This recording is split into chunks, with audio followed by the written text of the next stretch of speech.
Title: The Silence of the Lion. Chapter 1: The Meeting of Legends. The air in the Beverly Hills gym was thick with the scent of sweat, leather, and ambition. The year was 1972, and Muhammad Ali, then the undisputed heavyweight champion of the world, had come to Los Angeles for a series of exhibitions. But on this particular afternoon, he wasn't there to train for a fight. He was there to meet him. Bruce Lee. The two men had crossed paths before, brief, respectful nods at Hollywood parties, a shared admiration for the art of combat. But today was different. Today, Ali had come to watch Bruce train. And what he saw left him speechless. Chapter 2: The Question. Bruce was in the middle of his routine when Ali walked in. The gym was small, almost intimate, with mirrors lining the walls and a heavy bag swaying gently from the ceiling. Bruce, shirtless, his body a living sculpture of lean muscle and coiled power, was in the midst of a series of one-inch punches, his famous technique, delivered with such speed and precision that the air itself seemed to crack. Ali watched, arms crossed, his usual bravado muted.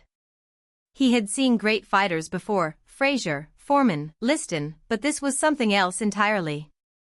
Bruce moved like water, yet struck like lightning. There was no wasted motion, no hesitation. Just pure, relentless efficiency. Finally, after nearly an hour of watching Bruce train with a ferocity that bordered on obsession, Ali stepped forward. "Bruce," he said, his voice quieter than usual. "How do you train so hard?" The gym fell silent. Even the distant hum of traffic outside seemed to fade. Bruce stopped mid-motion, his chest rising and falling with controlled breaths. He turned to Ali, his dark eyes unreadable for a moment. Then, slowly, he set down the small weights he had been using for his finger push-ups. "You want to know?" Bruce asked. Ali nodded. Chapter 3: The Answer. Bruce walked over to a wooden bench and sat down, gesturing for Ali to join him. The heavyweight champion, a man who had stared down the most terrifying fighters in the world, hesitated for just a second before sitting. Bruce leaned forward, his voice low but intense. "Discipline is not about punishment, Muhammad. It is not about forcing yourself to do what you hate. It is about love." Ali raised an eyebrow. "Love?" Bruce nodded.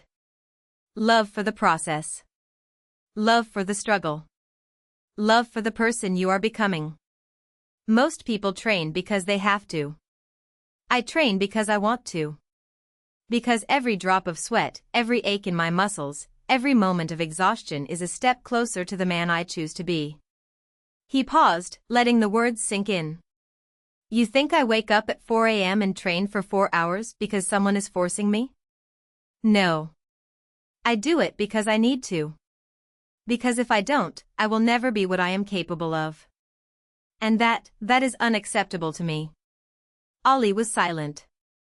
He had heard motivational speeches before, from trainers, from managers, from himself, but this was different. This wasn't just talk. Bruce lived it. Chapter 4: The Routine. Bruce stood up and walked over to a chalkboard on the wall. He picked up a piece of chalk and began writing. "This is what I do. Every day." Ali read the list. 4 a.m. wake up, meditation, stretching. 4:30 a.m. running, 5 miles. 5:30 a.m. weight training, explosive power. 6:30 a.m. Jeet Kune Do drills, speed, precision. 8 a.m. breakfast, high protein, no junk. 9 a.m. film study, fight analysis, movement breakdowns. 11 a.m. sparring, full contact, no ego. 1 p.m. lunch, clean, balanced. 2 p.m. flexibility training, yoga, dynamic stretching.